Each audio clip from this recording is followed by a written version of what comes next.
Hey, what's going on, YouTube? Welcome to the channel. Hey, man, it's been a minute, but we're going to get in it. Now, today, excuse me, I'll talk about certain things, and I hope they're relatable. I like to talk about things that affect me in life. So today, I'm going to talk about small towns and their economy. Now, I'm originally from Kansas City. I lived in Oakland, Los Angeles, Dallas, Fort Worth. I lived in different places, right? And after my accident, I am a TBI survivor. We'll touch on that later. But one thing I noticed to find a sense of peace and to raise my children in an environment that was more affordable, we moved to Kansas City suburbs. And then from there, after my accident, I had some property out of town, so I moved to a very rural place, right? In the beginning, I feel like it was the best decision, especially in 2022.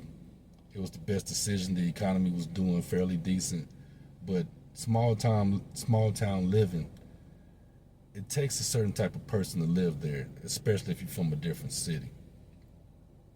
And this is where we get into it, right? Now, as a young man, I don't remember Jimmy Carter and his administration, but one thing I can say is we got Reagan afterwards. Now, towards the end of Carter's administration, he had a problem over in the Middle East. They took, some hostages into Iran. And this was in 1979. That conflict ended in 1980. And we all know what Reagan did. And then now you look into the future, a lot of policies and a lot of things Reagan did, it affected us till this day. But I'm saying that because we are in a conflict now with the Middle East. We stayed in the 90s, we had a conflict with the Middle East.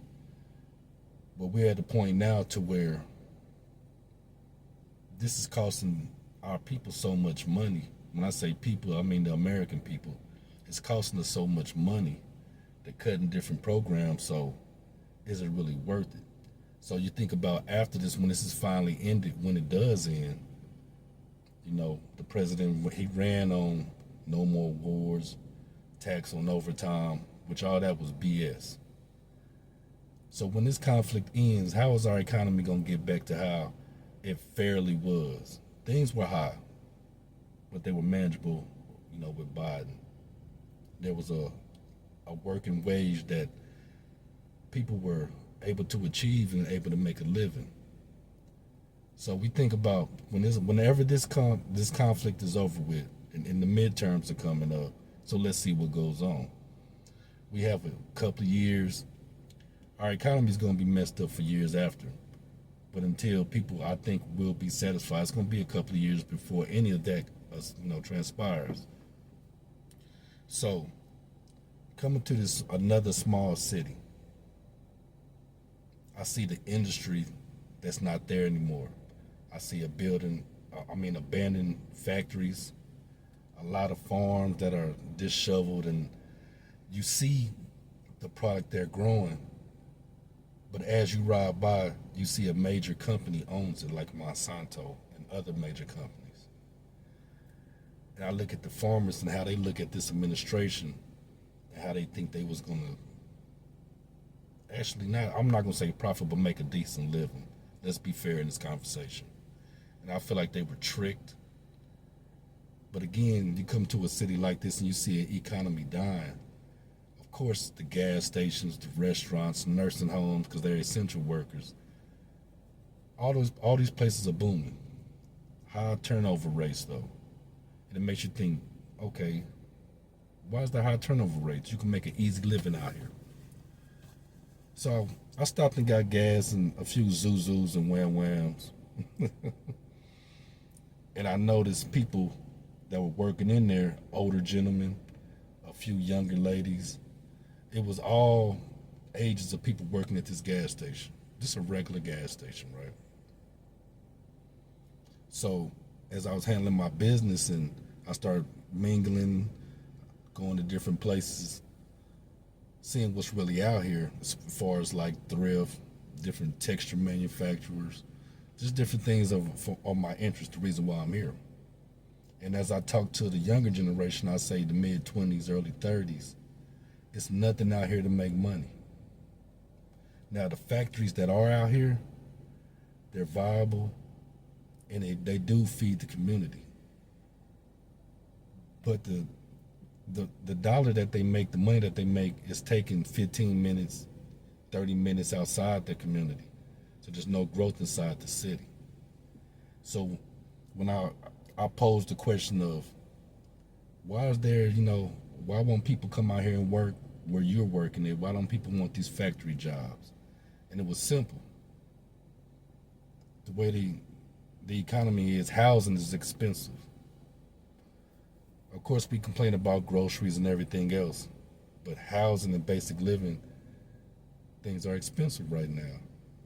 So I was told that a person can go to a gas station to work fast food and get a nice, I'll say, well, starting wage at the gas station is $16 an hour, right? That might have been good 10 years ago, but in the economy now, people rather go work these jobs, a convenience job, Dollar General, instead of getting into these factories where there is work.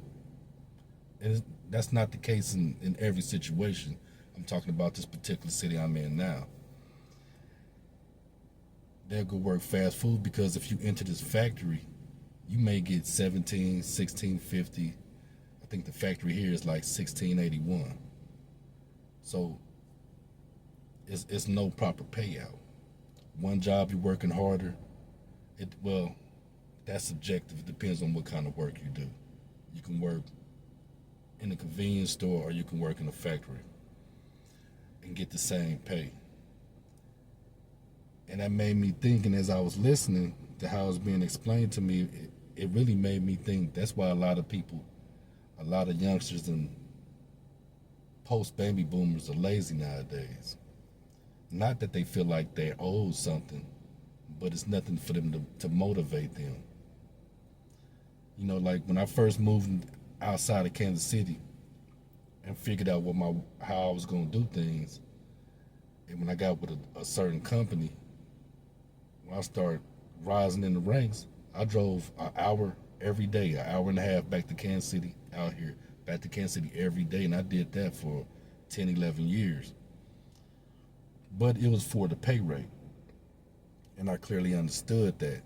Now things have caught up, but they haven't caught up with the cost of living, and that's what sparked my interest to make this video.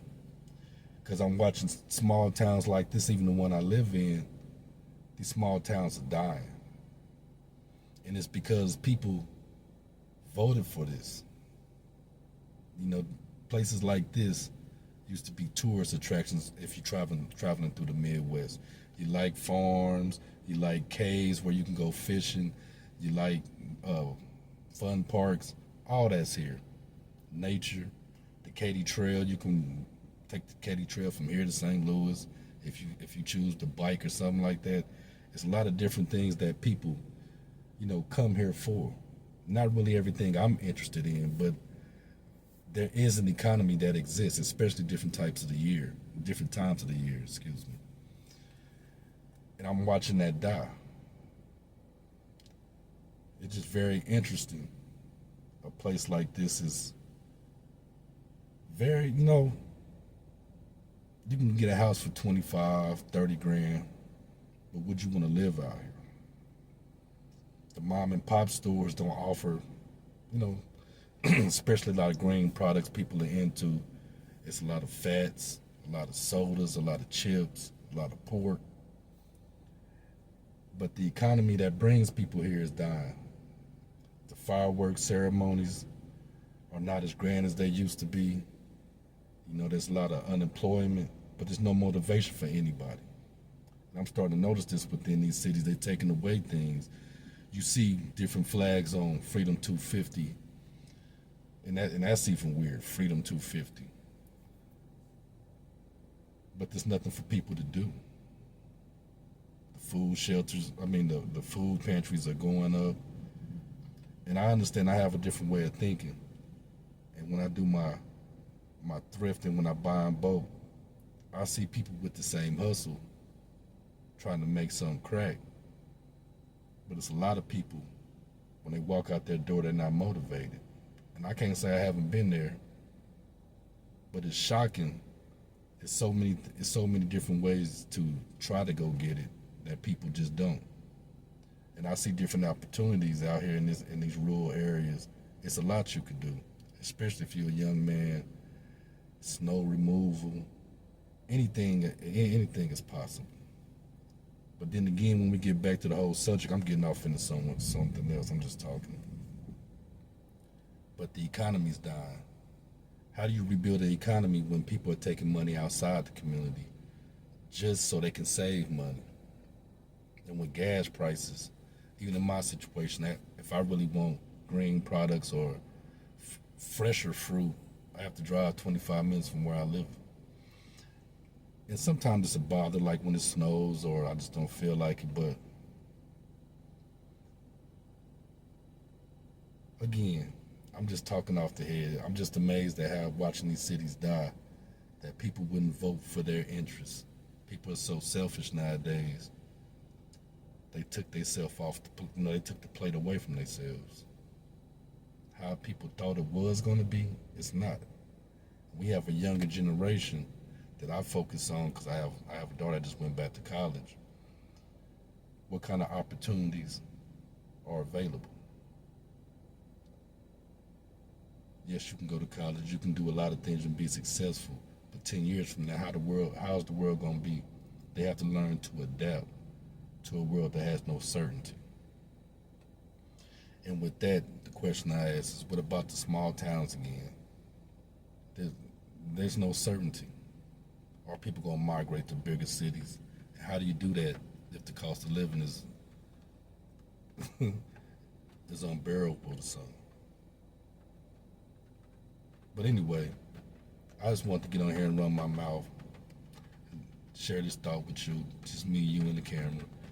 So hey, if you're new to the channel, thank you for getting through this video with me and going through my thoughts. Subscribe, like the video, and all content creators out there, let's give the world something a little different. We can give them the BS, but a little positivity. But with that being said, be informed, be aware, and please be safe. We'll talk in a minute.